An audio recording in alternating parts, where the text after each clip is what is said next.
Good morning, everybody. My name is Jason Koo. I'm going to be teaching this class in Introduction to Algorithms with two other instructors here, faculty in the department, Erik, Demaine, and Justin Solomon. They're excellent people, and so they will be working on teaching this class with me. I will be teaching the first lecture, and we'll have each of them teach one of the next two lectures, and then we'll go from there. Yeah, so this is Intro to Algorithms. Okay, so we're going to start talking about this course content now. What is this course about? It's about algorithms, right? Introduction to Algorithms. Really what the course is about is teaching you to solve computational problems. But it's more than that. It's not just about teaching you to solve computational problems. So solve, goal. 1, solve computational problems. But it's more than that. It's also about communicating those solutions to others and being able to communicate that your way of solving the problem is correct and efficient.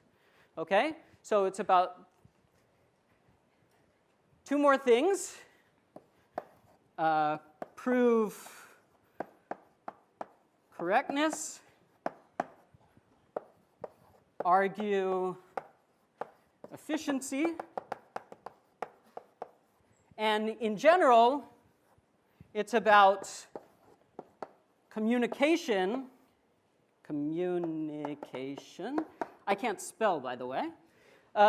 Communication of these ideas. And you'll find that over the course of this class, you'll be doing a lot more writing than you do in a lot of your other courses. It really should maybe be a CI kind of class, because you'll be doing a lot more writing than you will be coding, for sure. So it's really, of course, solving the computational problem is important, but really the thing that you're getting out of this class and other theory classes that you're not getting in other classes in this department is that we really concentrate on being able to prove that the things you're doing are correct and better than other things, and being able to communicate those ideas to others and not just to a computer, right? To other people, convince them that it's correct. Okay, so that's what this class is about. So what do I mean when I say solve a computational problem? What is a problem? What is an algorithm? Right? I know people make fun of me because I start with this question, but I mean, anyone want to answer that question? No? What's a problem computationally? No? Okay, so it's not such a stupid question. Yeah? Something you want to compute. Okay, yes, that's true, right? But kind of a little bit more abstractly, what I'm going to think of a computational problem being, and this is where kind of your prerequisite in discrete mathematics should come in, right? A problem is kind of, you've got a set of inputs. Okay, maybe I have 1, 2, 3, 4, 5 possible inputs I could have to my algorithm. Okay? Then I have a space of outputs. Okay? Outputs. And maybe, I don't know, maybe I have more of them than I do inputs, but these are the possible outputs to my, my problem. And what a problem is a binary relation between these inputs and outputs. Essentially, for each input, I specify which of these outputs is correct, right? It doesn't necessarily have to be one, right? If I say, give me the index in an array containing the value 5, there could be multiple 5s in that array, and so any of those indices would be correct. So maybe this guy maps to that output, and maybe this guy maps to, I don't know, 2 or 3 outputs, right? This input goes to 1, 2, I don't know. There's some kind of mapping here. These edges represent a binary relation. It's kind of a graph, a bipartite graph between these inputs and outputs. And these are specifying which of these outputs are correct for these inputs. All right? That's really the formal definition of what a problem is. Now, generally, if I have a problem, a computational problem, I'm not going to specify the problem to you by saying, okay, for input 1, the correct answer is 0. And for input 2, the correct answer is 3, and so on and so forth. That would take forever, right? Usually what we do when defining a problem is specify some kind of predicate saying that, oh, we can check. If I give you an input and an output, I can check whether that output is correct or not. That's usually how we define a problem. If I am checking for whether this index contains a 5, I can just go to that array, look at index 5, and say, or the index you gave me, and see if it equals 5, right?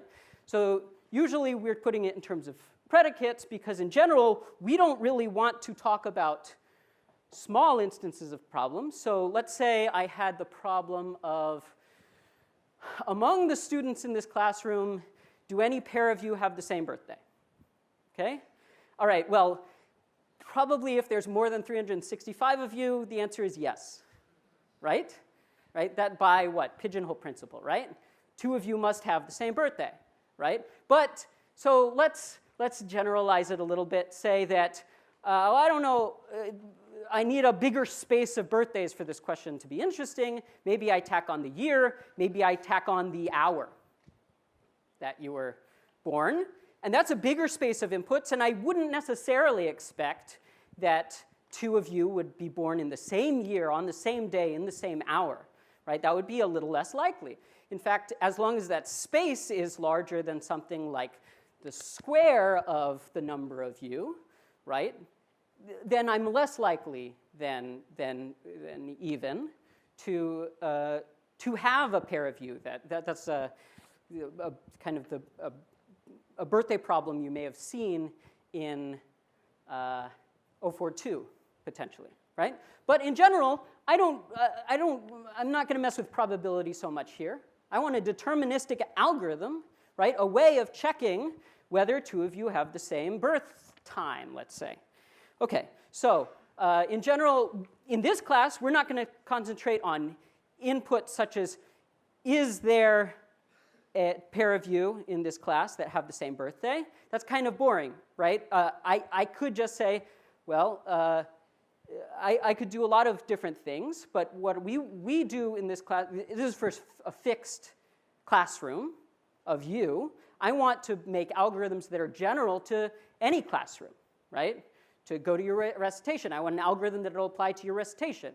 I want an algorithm that not only applies to this classroom, but also the machine learning class before you, right? I want an algorithm that can change.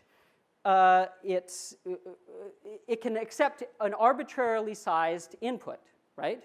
Here we have a class of maybe 300, 400 students, right? But I want my algorithm to work for 1 billion students, right? Like maybe I'm trying to check if there's a match of something in the Facebook database or something like that, right? Okay, so in general, we are looking for general problems that have arbitrarily sized inputs, right? So these inputs could grow very large, but we want a kind of a fixed size algorithm to solve those problems, okay? So what is an algorithm then?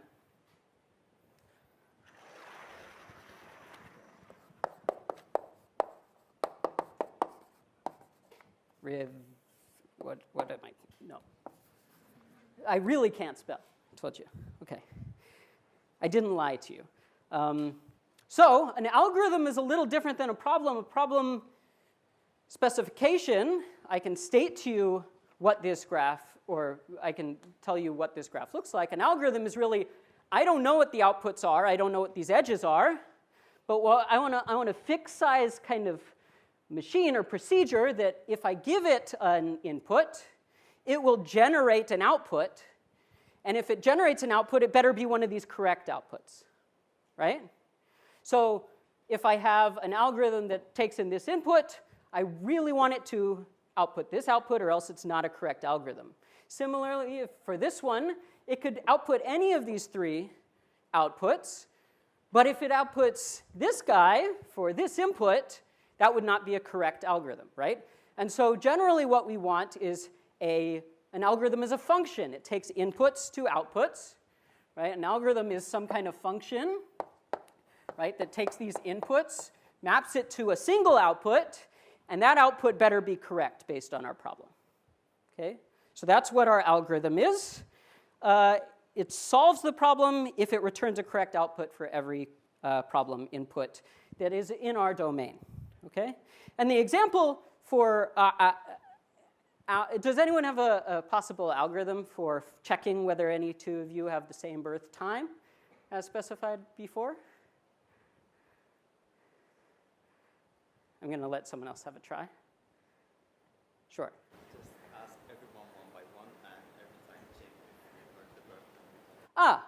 Great. So what your colleague has said is a great algorithm. Well, essentially what it's going to do is I'm going to put you guys in some order. Okay? I'm going to give each of you a number, 1 through however many number of students there are in this class. And I'm going to interview you one by one. Right? I'm going to say, what's your birthday? And then I'm going to write it down, right? I'm going to put it in some kind of record, okay? And then as I keep interviewing you, I'm going to find out your birthday. I'm going to check the record. I'm going to look through all the birthdays in the record. If I find a match, right, then I return, yay, I found a pair, and I can stop. Otherwise, if I get through the record list, I don't find a match, I just stick you at the end of the record, right? I add you to the record. And then I move on to the next person. I keep doing this. Okay, so that's a proposed algorithm for this birthday problem. For birthday problem, what's the algorithm here? Maintain a record. Interview students in some order. And what does interviewing a student mean? It means two things. It means check if birthday in record. And if it is, return a pair. So return pair. Otherwise, add a new student to record. And then at the very end, if I go through everybody and I haven't found a match yet, I'm going to return that there is none. Right. Okay, so that's a statement of an algorithm. That's kind of the level of description that we'll be looking for you in the theory parts of this, theory questions that we ask you on your problem sets, right? It's a verbal description in words that, it's maybe not enough for a computer to know what to do, but if you said this algorithm to any of your friends in this class, right, they would at least understand what it is that you're doing. Yeah? Pure function does an algorithm have to be a pure function in the mathematical sense, as in it needs to map to a single output? As in it can't modify some external state, it can't take in a state, it can't do I/O. So we're talking about kind of a functional programming definition of a function, right? This is I am talking about the mathematical. I have a binary relation, and this thing has an output for every input, and there is exactly one output to every input. That's the mathematical definition of function that I'm using for when I'm defining an algorithm. Yeah? So basically, is an algorithm like a plan? Yeah, an algorithm's a procedure that somehow I can do whatever I want, but I have to take one of these inputs, and I have to produce an output, and at the end, it better be correct. Right? So it's just a procedure. You can think of it as like a recipe. You can think of it as, it's just some kind of procedure, right? It's a sequence of things that you should do, and then at the end, you will return an output. Okay, So here's a possible algorithm for solving this birthday problem. Okay? Now, I've given you what I argue to you, or I'm asserting to you, is a solution to this birthday problem. And maybe you guys agree with me, and maybe some of you don't, right? So how do I convince you that this is correct, right? Well, if I had, if I was just running this algorithm on, say, the 4 students in the front row here, right, I could argue it pretty well to you. I could go through I could assign these 4 people birthdays in various combinations of either none of them have the same birthday, some 2 of them have the same birthday. I could try all possibilities, and I could go through lots of different possibilities, and I could just check that this algorithm returns the right answer in all such cases, right? But when I have, 300 of you, that's going to be a little bit more difficult to argue. And so if I want to argue something is correct in mathematics, I want to prove something to you for some large value, what kind of technique do I use to prove such things? Yeah, induction, right? And in general, what we do in this class, what we do is, as a computer scientist, is we write a constant size piece of code, right, that can take on any arbitrarily large size input, right? If the input can be arbitrarily large, but our code is small, then that code needs to loop or recurse or repeat some of these lines of code in order to just read that output, right? And so that's another way you can arrive at this conclusion, that we're going to probably need to use recursion, induction, and that's part of the reason why we ask you to take a course on proofs and inductive reasoning and discrete mathematics before this class. Okay, so how do we prove that this thing is correct?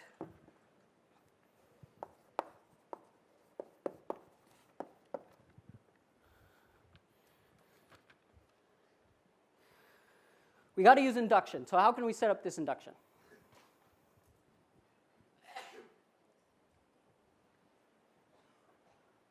What do I need for an inductive proof? Sure. Base case. We need a base case.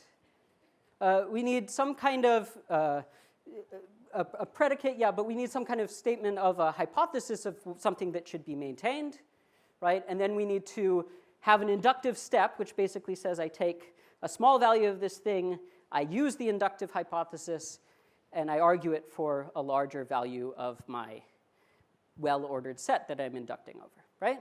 Okay, so for this algorithm, if we're going to try to prove correctness, what I'm going to do is what do I want to prove for this thing? That at the end of interviewing all of you, that my algorithm has either it has returned with a pair that match, or if we're in a case where there wasn't a pair somewhere in my set, that it returned none, right? That would be correct, right? So how can I generalize that concept to make it something I can induct on, right? What I'm going to do is I'm going to say, let's say after I've interviewed the first K students, right? If there was a match in those first K students, I want to be sure that I've returned a pair, right? Because if after I interview all of you, I've maintained that property, then I'll be sure at the end of the process I will have returned a pair if one exists. So here's going to be my inductive hypothesis.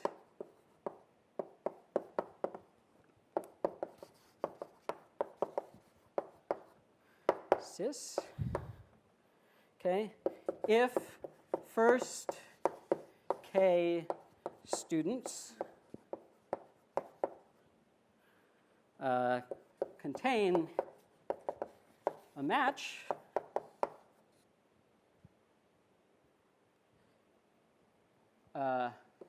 algorithm returns a match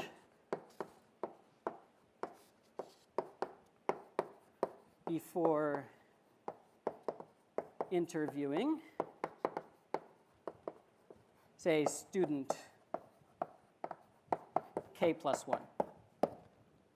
Okay, so that's going to be my inductive hypothesis. Now, if there's n students in this class, right, and at the end of my thing, I'm trying to interview student n plus 1. Oh, student n plus 1's not there. If I have maintained this, then if I replace k with n, then I will have returned a match before interviewing the last student, or when I have no more students left. And then this algorithm returns none, as it should, right? Okay, so this inductive hypothesis sets up a nice variable to induct on, right? This k I can have increasing up to n, starting at some base case. So what's my base case here?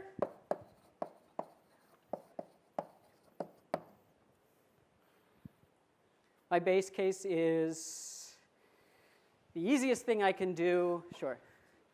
2, that's an easy thing I could do. I could check those possibilities, but there's an even easier base case, yeah. There's an even easier base case than 1. 0, right? After interviewing 0 students, I haven't done any work, right? Certainly the first 0 can't have a match, right? And so this predicate, this inductive hypothesis, is true just because this initial predicate is false, right? So I can say, base case 0, check. Definitely this predicate holds for that. Okay. Now we get to go for the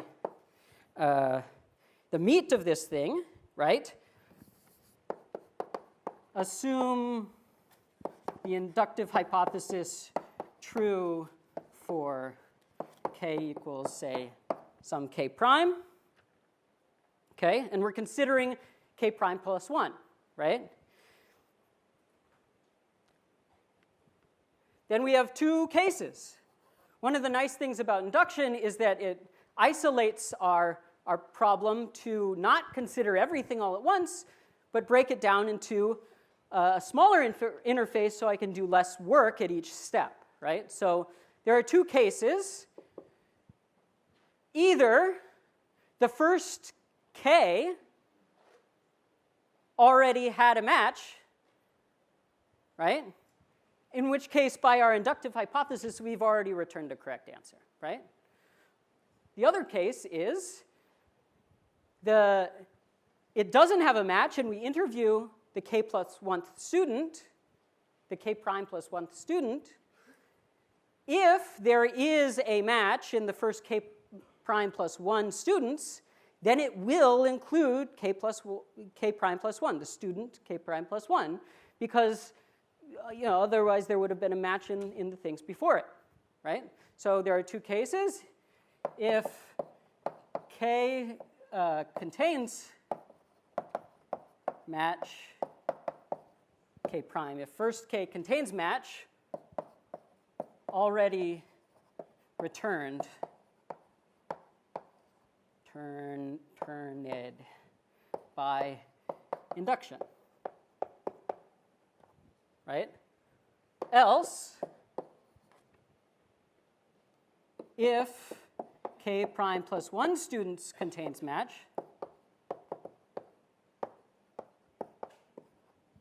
the algorithm checks all of the possibilities. K prime checks k against all students, essentially by brute force. It's a case analysis. I check all of the possible possibilities, right? This check if birthday is in record. I haven't told you how to do that yet, but if I'm able to do that, I'm going to check if it's in the record. If it's in the record, then there will be a match and I can return it. Otherwise, I have reestablished the inductive hypothesis for the k prime plus 1 students. Does that make sense, guys? Yeah. Okay, so that's how we prove correctness. This is a little bit more formal than we would ask you to do in this class all the time, but it's definitely sufficient, for the levels of arguments that we'll ask you to do. The bar that we're usually trying to set is if you communicated to someone else taking this class what your algorithm was, they would be able to code it up and tell a stupid computer how to do that thing. Okay? So, any questions on induction? You're going to be using it throughout this class, and so if you're unfamiliar with this line of argument, then you should go review some of that. That would be good. Okay, so that's correctness, being able to communicate that the problem, the algorithm we stated was correct. Now we want to argue that it's efficient, right? What does efficiency mean?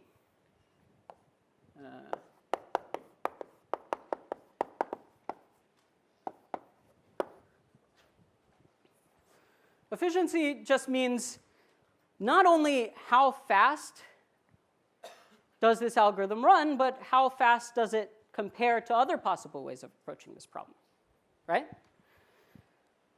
So how could we measure how fast an algorithm runs? This is kind of a silly question, yeah?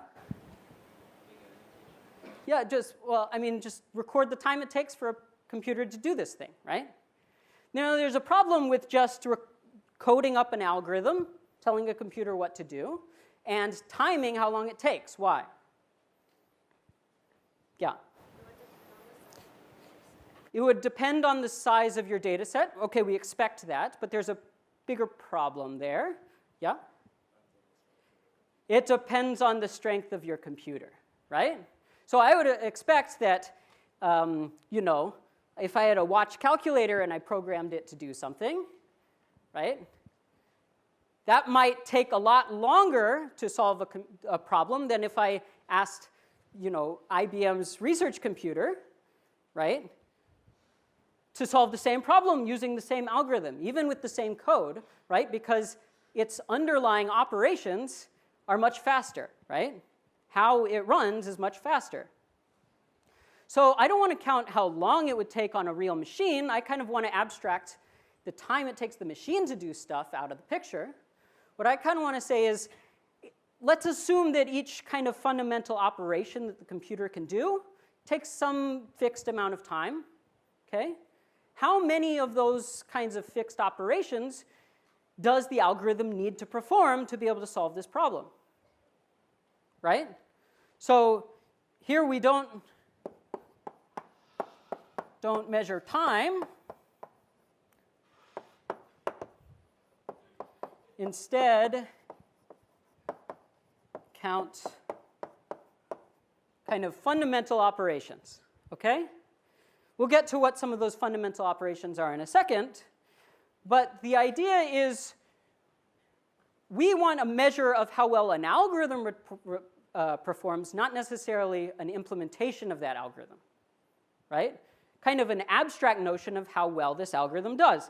And so what we're going to use to measure time or efficiency, right, is something called asymptotic analysis. Anyone here understand what asymptotic analysis is? Probably, since it's in both of your prerequisites, I think. But we will go through a formal definition of asymptotic notation in recitation tomorrow, and you'll get a lot of practice in comparing functions using an asymptotic analysis. But just to give you an idea, right? The idea here is we don't measure time, we instead measure ops, and like your colleague over here was saying before, we expect performance. I'm going to use performance instead of time here. We expect that to depend on size of our input, right? If we're trying to run an algorithm to find a birthday in this section, we expect the algorithm to run in a shorter amount of time than if I were to run the algorithm on all of you, right? So we expect it to perform differently depending on the size of the input, and how differently is how we measure performance relative to that input. Usually we use n as a variable for what the size of our input is, right? But that's not always the case. So for example, if we have an array that I give you, an n by n array, right?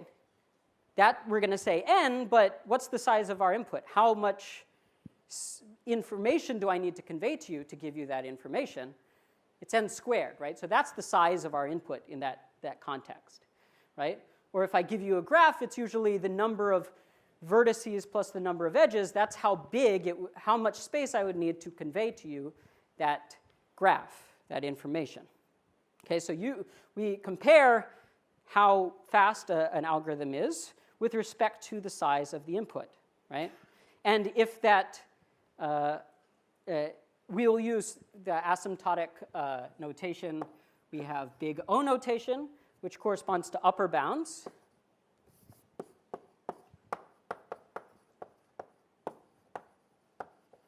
We'll have omega, which corresponds to lower bounds. And we have theta, which corresponds to both, right? This thing is tight. It is bounded from above and below by a function of this form, okay?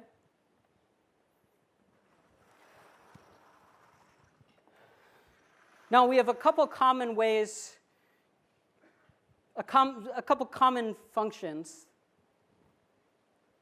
that algorithms, their running time,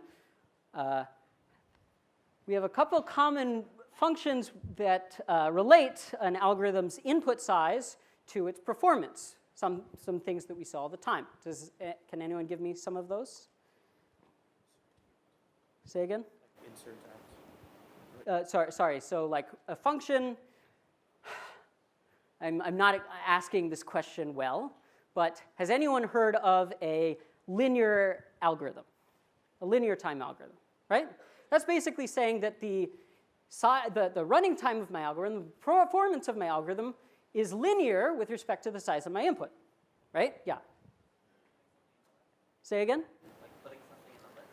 Like putting something in a list. Okay, so there's a lot behind that question that we'll go into later this week.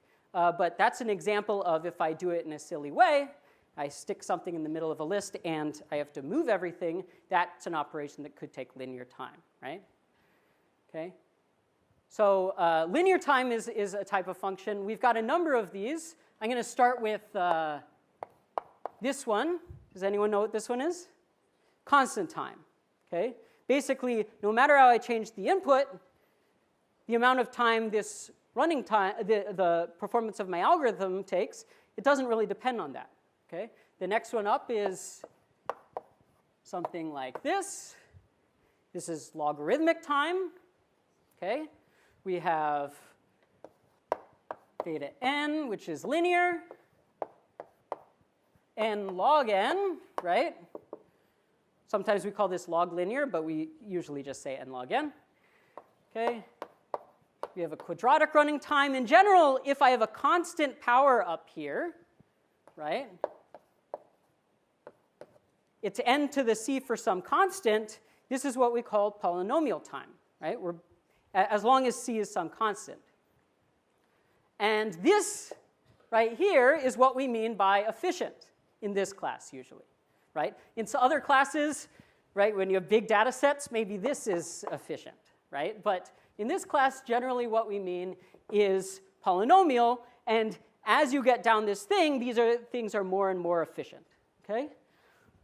There's one class I'm going to talk to you about over here, which is something like,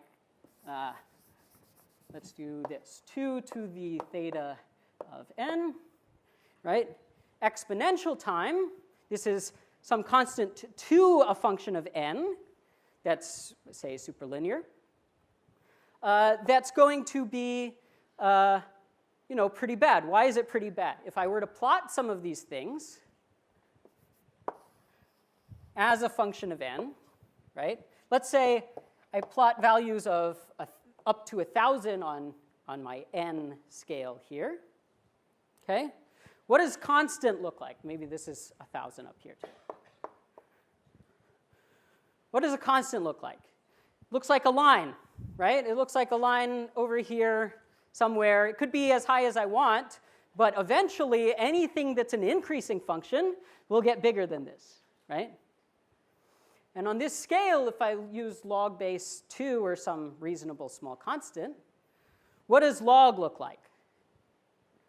Well, let's do an easier one. What does linear look like? Yeah, this, right? That's what I saw a lot of you doing. Okay? That's linear. That's the kind of base that we're comparing everything against. What does log look like? Like this. Okay. But at this scale, right?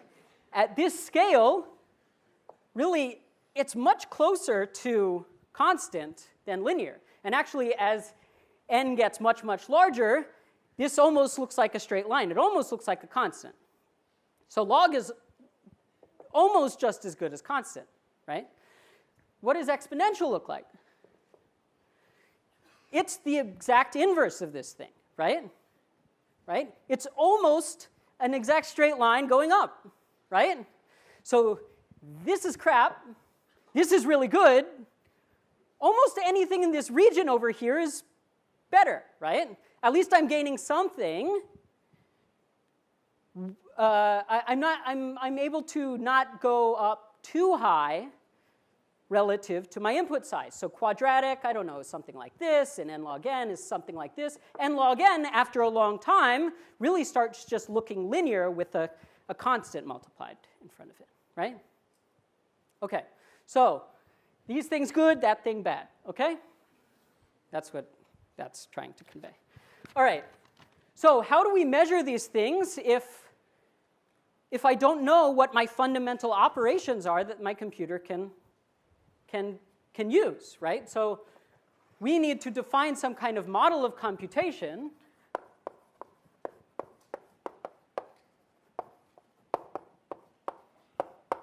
for what our computer is allowed to do in constant time, in a fixed amount of time, right? In general, what we use in this class is a machine called a word RAM, which we use for its theoretical brevity. All right, word RAM is kind of a loaded term. What do these things mean? It means I have, does someone know what RAM means? Random access memory, right? It means that I can randomly access different places in memory in constant time. That's the assumption of random access memory. Basically, what our model of a computer is you have memory, which is essentially just a string of bits. It's just a bunch of ones and zeros, right? And we have a computer, like a CPU, right, which is really small. It can basically hold a small amount of information, but it can change that information, right? It can operate on that information, and it also has instructions to randomly access different places in memory, bring it into the CPU, act on it, and read it back. Does that make sense? But in general, we don't have an address for every bit in memory, every 0 and 1 in memory. We actually, does anyone know how modern computers are addressed? Yeah.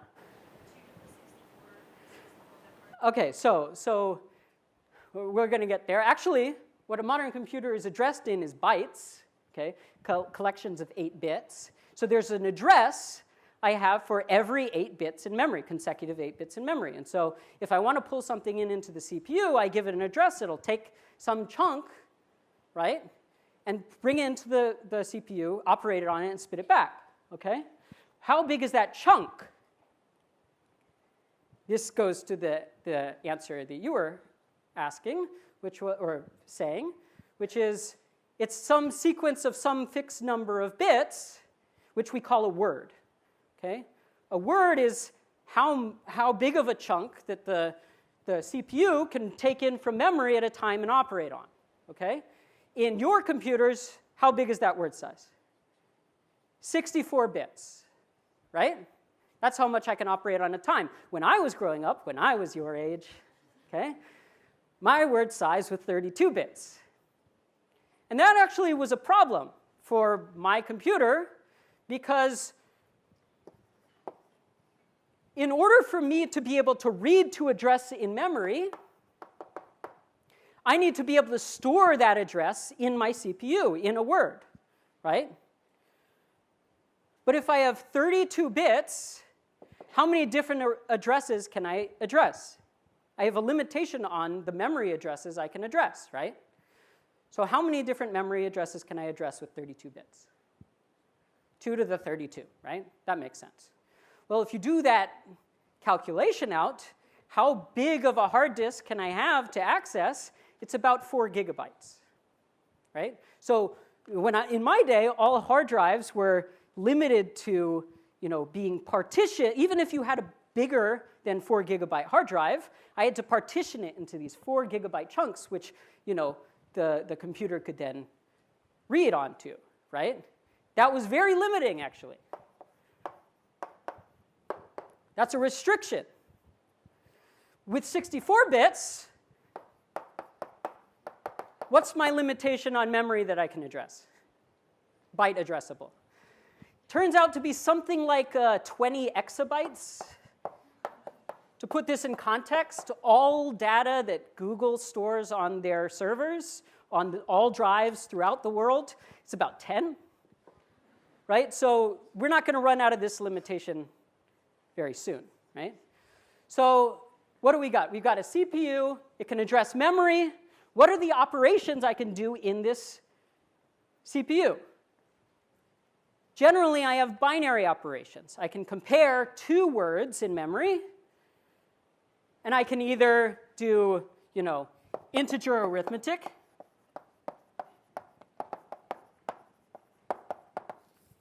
kind of logical operations, bitwise operations, but we're not going to use those so much in this class.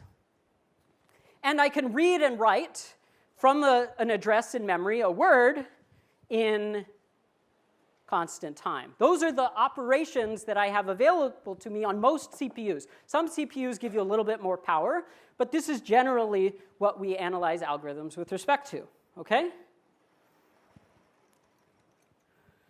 But you'll notice that my CPU is only built to operate on a constant amount of information at once, generally 2 words in memory. An operation produces a 3rd one, and I spit it out, right? It takes a constant amount of time to operate on a constant amount of memory. If I want to operate on a linear amount of memory, n things, how long is that going to take?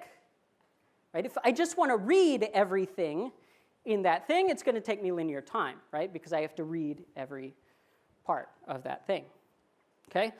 So in general, what we're going to do for the first half of this class, mostly, first 8 lectures anyway, is talk about data structures.